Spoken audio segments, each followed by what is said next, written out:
Continuamos la serie dedicada a explicar de una forma sencilla pero con el máximo rigor posible para una actividad divulgativa como es esta, una teoría que está en la base de nuestra forma de entender el funcionamiento del universo, la teoría de la relatividad especial de Albert Einstein.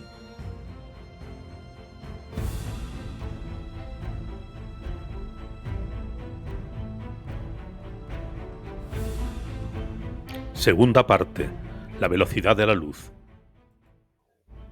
En la primera parte vimos cómo no hay forma de determinar un lugar absoluto en el espacio.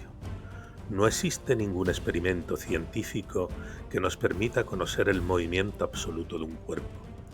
El movimiento es siempre relativo a otra cosa. Siempre nos movemos en relación con algo. La posición en el espacio viene igualmente determinada por su relación con otro objeto. Desgracia, la Tierra con respecto al Sol, el Sol con respecto al centro de la galaxia, etc. La idea de espacio absoluto carece pues de sentido. También vimos que en la ecuación del movimiento, además del espacio, entra otro factor, el tiempo. Hasta los descubrimientos científicos en diversos campos de mediados del siglo XIX, se aceptaba la idea de Galileo de que el tiempo era inmutable. Ya vimos que según esta idea, era posible imaginar pequeños relojitos perfectos, sincronizados entre sí que marcan el mismo tiempo, ya sea en una galaxia lejana, en la Tierra, en Marte o en la Luna. En este capítulo veremos los presupuestos que nos llevan a considerar esta idea como errónea. Ya dijimos que es fundamental que tengamos presente la idea de una velocidad especial, una velocidad que nada en el universo, por muy potente que sea, puede superar. Esta es la velocidad de la luz. Para poner y exponer los cimientos que nos lleven a considerar si existe un tiempo absoluto, empecemos por los descubrimientos de Faraday. Faraday descubrió que al mover un imán a través de una bobina de cable fluía por este una corriente eléctrica, siempre que el imán siguiese moviéndose.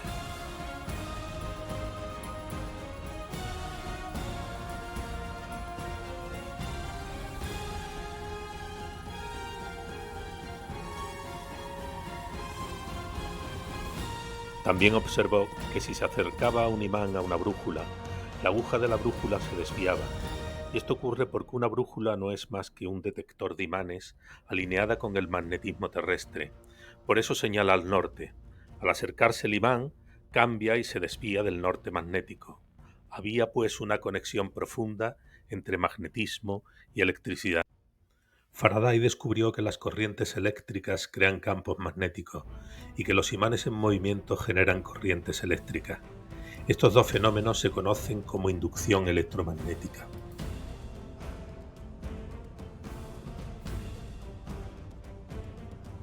¿Cómo era posible que un imán fuese capaz de provocar una corriente eléctrica en un cable con el que no estaba físicamente conectado? ¿Cómo podía un pulso de corriente eléctrica hacer que la aguja de una brújula se desviase del norte magnético?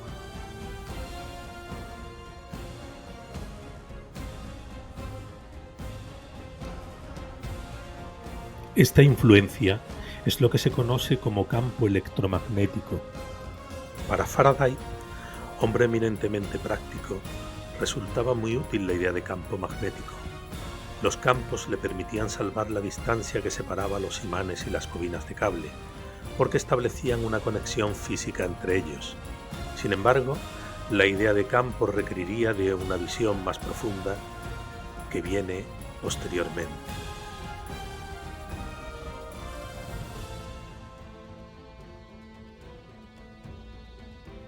Maxwell era un gran matemático escocés que vivió entre 1831 y 1879. Sus ecuaciones, las llamadas ecuaciones de Maxwell, son un conjunto de 4 ecuaciones que describen por completo los fenómenos electromagnéticos. La gran contribución de James Clerk Maxwell fue reunir en estas ecuaciones largos años de resultados experimentales debidos a Coulomb, Gauss, Ampère, Faraday y otros, introduciendo los conceptos de campo y corriente de desplazamiento, unificando los campos eléctricos y magnéticos en un solo concepto. el campo electromagnético.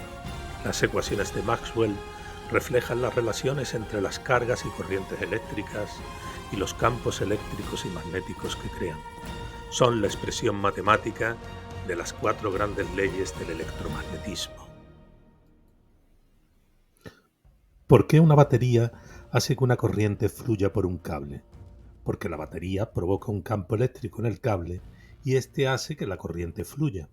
¿Por qué la aguja de una brújula se desvía al acercarle un imán? La respuesta de Maxwell sería porque alrededor del imán hay un campo magnético y eso hace que la aguja se mueva. ¿Por qué un imán en movimiento da lugar a una corriente dentro de una bobina de cable? La respuesta de Maxwell sería porque dentro de la bobina de cable existe un campo magnético variable que hace posible la aparición de un campo eléctrico que provoca la corriente.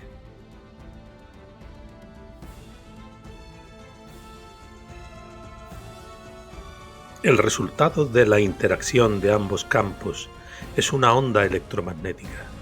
Las ondas electromagnéticas se crean como resultado de las vibraciones entre un campo eléctrico y un campo magnético.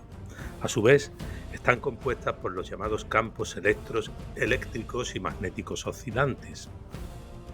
Las ondas electromagnéticas nacen cuando un campo eléctrico entra en contacto con un campo magnético, de ahí que se conozcan como ondas electromagnéticas. ¿Cómo viajan las ondas electromagnéticas?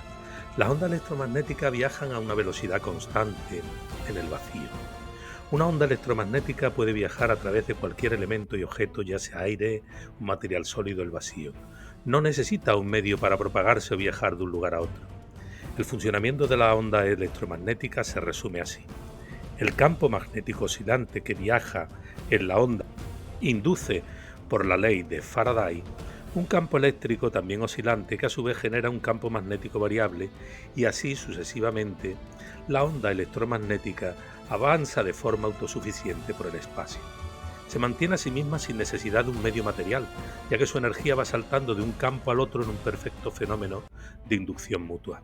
Esta explicación no solo vale para la luz, sino también para otro tipo de ondas electromagnéticas, la radio, los microondas, las RX, los rayos X, etc. Por ello, son todos capaces de atravesar el vacío a la velocidad c, es decir, a la velocidad que ahora veremos que es una velocidad constante y veremos a qué velocidad nos estamos refiriendo. Las olas son también un tipo de ondas, son perturbaciones que se producen a través del agua. También el sonido consiste en ondas que se producen por la vibración de las moléculas del aire. Su velocidad es aproximadamente de 330 metros por segundo. La luz también es una onda. No entraremos aquí porque no hace al caso de nuestros razonamientos, si también es un corpúsculo. Es una onda producida por la interacción de campos eléctricos y magnéticos oscilantes. Consiste en la propagación, sin necesidad de soporte material alguno, de un campo eléctrico variable y de un campo magnético variable. Por esto se dice que la luz es una onda electromagnética. A diferencia de las olas y del sonido, que también son ondas como hemos visto antes, la luz no necesita ningún medio para viajar, puede viajar en el vacío. Los campos eléctrico y magnético son perpendiculares entre sí y también perpendiculares a la dirección de propagación. Esta onda tiene una característica a la que llamamos longitud de onda, que es la distancia entre dos crestas consecutivas. Dependiendo de cuál sea esa distancia, tenemos diferentes tipos de radiación electromagnética. La radiación electromagnética que pueden ver nuestros ojos, es decir, la luz visible, coincide con los colores del arco iris. Pero no nos desviemos de nuestro propósito.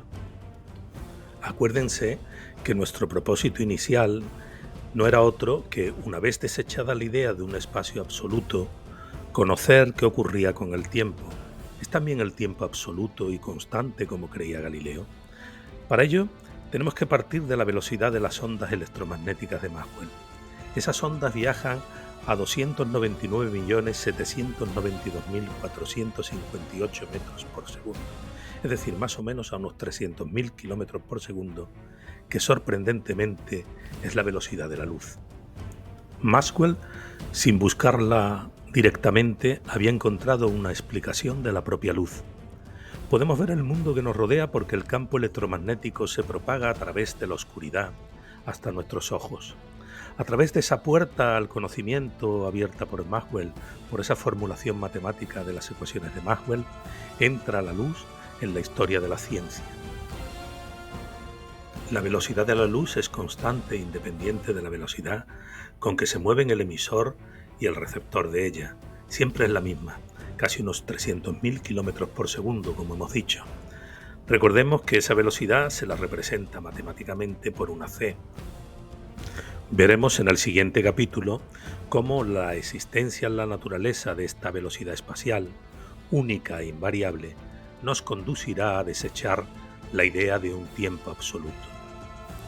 La idea, que parece chocar con el sentido común, de que jamás seremos capaces de alcanzar un haz de luz por mucha velocidad que empleemos para ello, nos ayudará a comprender, como le sucedió a Einstein, por qué no tiene sentido la idea de un tiempo absoluto, como no la tenía la del espacio absoluto. Pero eso será en el próximo episodio. No se pierdan el próximo capítulo titulado Relatividad Especial.